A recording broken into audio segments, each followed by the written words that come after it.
أخيرا بتنتقل ريليانا من قصر والدها لقصر الدوق نوا فولتير، وبتنبهر ريليانا بالعربة اللي هو بعتها لها علشان تاخدها من قصر أهلها وإن شكلها فخم جدا. وبتجري روز أختها الصغيرة على الحارس آدم تايلور وبتطلب منه يعتني بأختها ريليانا، وبتفرح بيها ريليانا جدا. وبعدها بيودعها أمها وأبوها وبتنطلق العربة لقصر الدوق نوا. ولما بتوصل ريليانا والحارس آدم تايلور لقصر الدوق نوا بيتم فتح الباب ليها وبيرحب بيها جميع الخدم اللي في القصر، وبيرحب بيها رئيس الخدم السيد جورا. وبتستغرب ريليانا إن في 4 من الخدم بس موجودين في القصر ده كله. وبيقول رئيس الخدم السيد جورا ريليانا انه قبل ما ياخدها لغرفتها لازم يقول لها على تاريخ القصر ده. فاستغربت ريليانا من كلامه جدا، وقال لها ان القصر ده موقر جدا، واخدته عائله الدوق نوا منزلها لقرون، وانه مليء بالذكريات والاحداث عبر التاريخ. وبعد مرور ساعات كتيره جدا وهو بيحكي لها على تاريخ القصر تعبت ريليانا جدا، لدرجه انها استغربت ليه بيعملوا معاها كده، وهل دي طريقه جديده في ان هم يضايقوها بيها، وكانهم بيقولوا لها ان مستحيل في شخص زيك يدخل القصر ده. حكى لها على كل شيء في القصر وقد ايه ان كل حاجه ثمينه فيه وكمان ليها قيمه، وقد ايه تصميم القصر ده مهم جدا وفريد من نوعه كمان. بس هي مش محتاجه تعرف كل ده اساسا، ومش مهتمه اصلا بكل اللي سمعته ده. ناقص يقولوا لها ان السرير اللي هي نايمه عليه ده كنز وطني. فجاه بيدخل عليها الدوق نوا وقال لها ما تخافيش،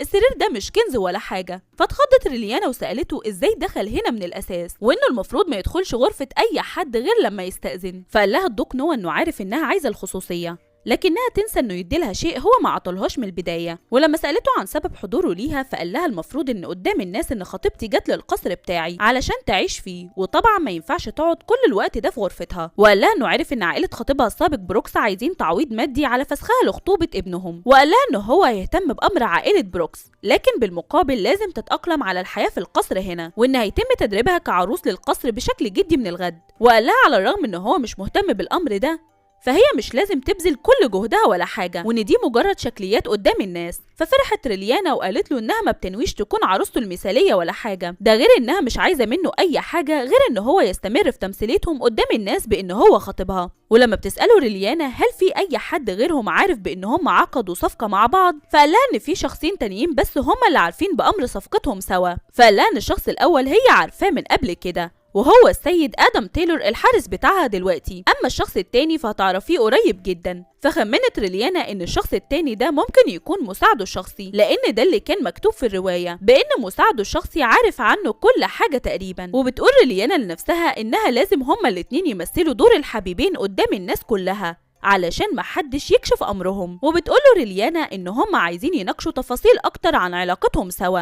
واللي هم ما كتبوهاش في العقد اللي ما بينهم. وقالت له اول حاجه ان هو ما يناديهاش برسميه ولازم يناديها فقط باسمها. وبتقوله تاني حاجه انها عارفه قد ايه هو شاكك فيها، لكن بتترجاه ان هو على الاقل يحترم خصوصيتها بداخل غرفتها. ولما سالها هتعملي ايه لو انا رفضت طلبك ده، فقالت له ريليانا حتى اللحظة دي هي بتحترم كل النوايا بتاعته، لكنها بتتمنى ان هو يتفهمها بكل بساطة. ولما قام علشان يخرج من الغرفة وكان من الواضح ان هو متأخر على ميعاد مهم، قال لها انه موافق على طلبها ده وان الوقت ده انتهت تسليتهم سوا، وطلب منها لو احتاجت اي شيء تطلبه في الحال. فبتطلب منه ريليانا ان هو يمنحها بعض الوقت لنفسها، وهي منزعجة منه جدا لانها عارفة ان هو مش طيب ولا حاجة. فبيقرب منها الدوق نوا وقال لها طالما احنا مخطوبين قدام الناس فالاحسن انك انتي تناديني باسمي. فبتخاف منه ريليانا جدا وبتقول لنفسها صحيح انها لازم تلعب دور خطيبته من هنا ورايح. ولما حس الدوق بخوفها الشديد قال لها لو مش عاجبك اسامينا ممكن ننادي بعض باسامي حيوانات. فخافت ريليانا جدا وقالت له انها هتحاول تناديه باسمه. ولما طلب منها تناديه باسمه دلوقتي حالا فقالت له انها هتناديه باسمه المره الجايه لو احتاجت منه اي شيء. قال لها انه عارف ان طالما هي مش متعوده على شيء فهيكون بالنسبة لها الأمر ده صعب جدا، لكنه بيأمرها إنها تنطق اسمه دلوقتي حالا. وكانت ريليانا محرجة جدا منه وعمالة تتلعثم في الكلام وهي مكسوفة وبتنطق اسمه بالعافية، لدرجة إنه حس بخوفها جدا وقال لها إنه بيكتفي بالقدر ده النهاردة وبيسيبها وبيمشي. وكانت ريليانا غضبانة منه جدا، لكنه بيطلع إنه هو شايفها لأنه ما قفلش الباب أصلا، وهي عمالة تضرب في المخدة بتاعتها وبتشتم فيه وهو واقف ورا الباب عمال يضحك على اللي هي عمالة تعمله. وبيسأل الدوق نوا الحارس آدم تايلور عن رأيه في ريليانا، فرد الحارس آدم تايلور وقال له بعد ما افتكر اللي هي عملته معاه انه بيحس انها غريبة. ففهم الدوك نوا من آدم تايلور ان ده تعبير ايجابي منه لريليانا، لانه اول مرة يقول على اي حد كده، وان شكله كده وقع في حبها.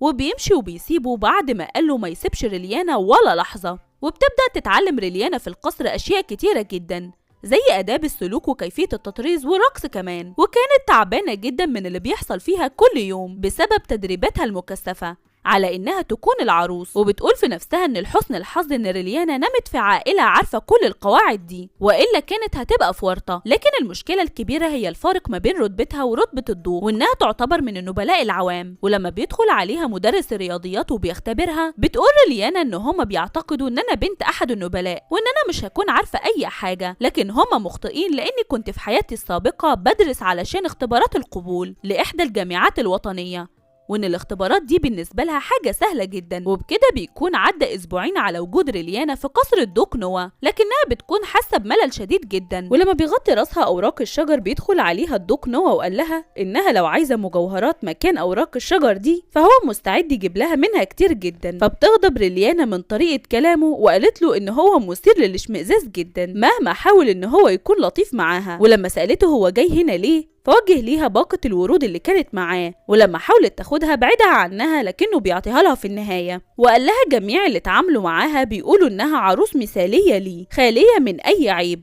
وسألها ازاي وانتي بتقولي انك مش همك تكوني مثالية علشاني، ودلوقتي غيرتي رأيك؟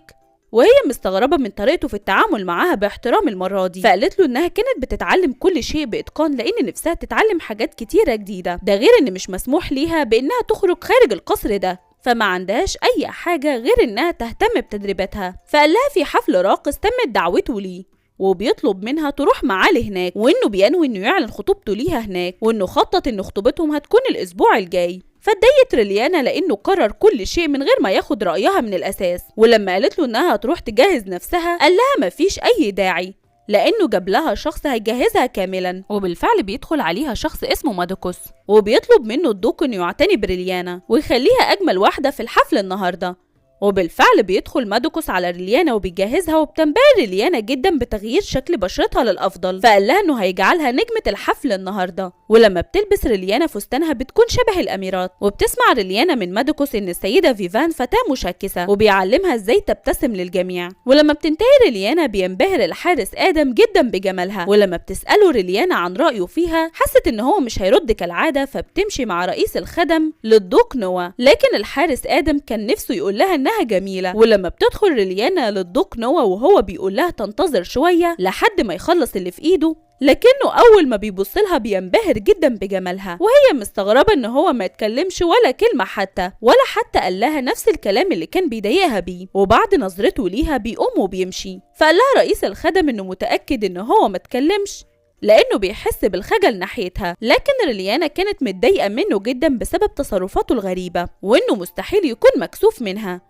وبتركب ريليانا مع الدوك نوا العربة. في مشهد تاني بنلاقي السيدة فيفان بتنزل من قصرها وبيحييها جميع الخدم بتوعها، وبيتمنوا لها تكون الحفلة اللي هتحضرها سعيدة ليها. ولما بتركب العربة بتاعتها بيبص عليها شخص من النافذة. ولما بتسأل ريليانا الدوك نوا هل هو يعرف نوعين الابتسامة المشهورين في المجتمع الراقي، فبيبتسم لها الدوك نوا. فبتفرح ريليانا جدا لأنها أول مرة تشوف الدوك نوا وهو بيبتسم بالشكل ده. وبكده يكون انتهى القسم الثالث، وياريت ما تنسوش تنتظروا الأقسام اللي جاية.